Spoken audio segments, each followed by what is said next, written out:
Today I'll be doing a little bit of a different video. Most of you probably know I recently purchased a UFQ A28 headset. I was contacted about a week ago by the owner of UFQ, and he offered to send me a couple of extra headsets to test, some different models. He sent me as you can see on the board behind me, the UFQ L1 and the UFQ A7. So I've gotten the box today.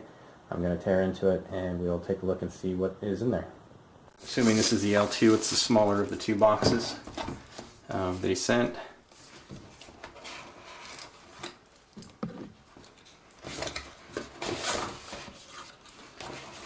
Alright. Comes with a nice little carrying case. Trying to get this in there so you can see it a little better.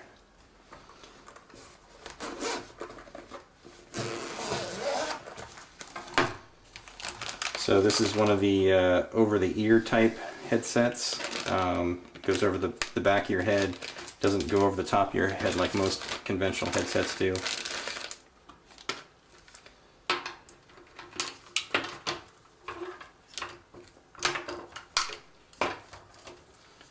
like it has volume control up and down. I'm assuming this switch is stereo and mono input. Has a little clip for attaching it to your jacket or your lapel. It's probably a good thing to do, just because with the lack of any kind of connection to your head, it probably, if the cord is pulling down, it'll probably make it move around on your head, so that's probably a good idea. Looks like it has a flexible boom mic here. So these back parts here will go over your head will go up into here. This will go over your ears, and this will go into your ear. Looks like it also comes with a 1/8 inch to 1/8 inch male cable. I assume that's so you can play music. Yeah, so it's got a little connection here on the side. Plug in the 1/8 inch jack there, and I assume that you would plug the other end into your phone or iPod or GPS or whatever you want to hear sound through. And I assume that mixes between the airplane's audio system and what you hear on through the speakers.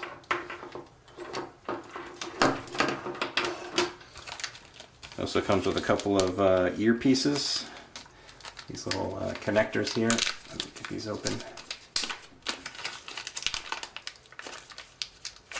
These ones are foam. Looks like they're sort of memory foam, so you can probably clamp them down like you would, hearing protection or something like that. And then shove those into your ear, and they'll swell back out and fill in the gaps. It also comes with a couple of sizes of rubber ones. That's what's on the ones that are attached right now, is just these rubber ones. It also comes with something. Let's pull this out and see what it is.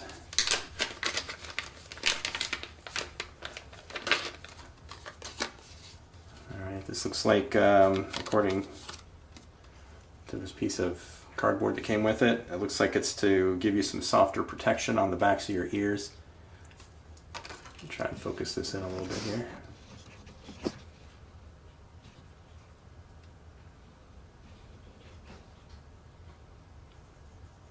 I assume that you want to take off, according to the slip of paper in there, you want to take off this little piece here and slide this over the top.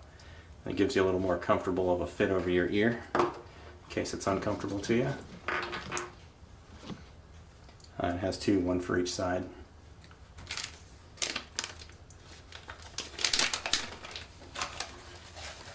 Case looks like it's a pretty decent case. The A28 that I purchased a while back came with a really nice case as well. I was really impressed with that. Has a nice little zipper pouch here. You can put things in. I guess you put in these earpieces and things like that. I don't know if you can see that in the video or not, but I'll try to get the light a little bit better. I guess not. Maybe if I bring it up a little closer, it'll be easier to see. There's a little pouch here, you can shove things into it. On the back side, it looks like it has a little pouch to... It's got some marketing materials and maybe a little owner's manual in it as well to tell you how to use it. My A28, when I got it, I've been very impressed with the active noise canceling that it has. This one does not have active noise canceling. It uses passive noise canceling, meaning that it blocks out the sound using these rubber stoppers, kind of like you would with a pair of earbuds or something like that. The case from my other one, it kind of had a funny smell to it. This one has sort of the same smell, but the A28, the smell improved over a little bit of time once it aired out a little bit. It just kind of smells like a factory, but it's actually a pretty nice case. It looks like it's probably fairly durable. It has some padding in it. It's got a little bit rigid as well, which is nice because, you know, this seems like a fairly delicate headset. Probably good to have some, you know, something to hold it together to protect it a little bit better. Yeah, so that's the L1. At some point in the future, Jack Wang, he's the owner of UFQ, he said that he'd also send me a new one that they're building right now. He said he'd send me a new one, the L2, which is actually A&R as well, from what I gather from our email conversation. So I think it's going to be, you know, passive with the earplugs, but also have an A&R capability as well, so it should drown out the sound even more.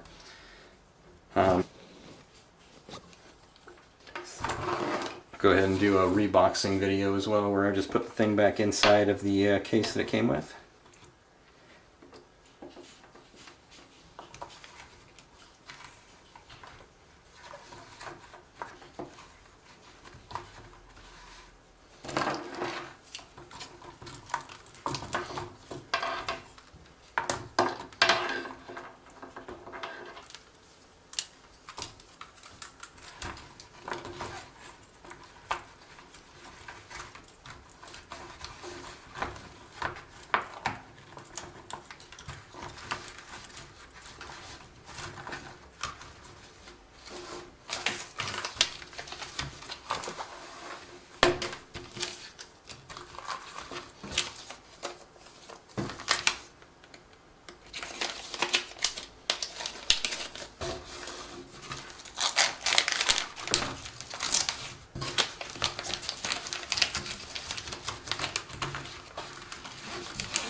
There it is.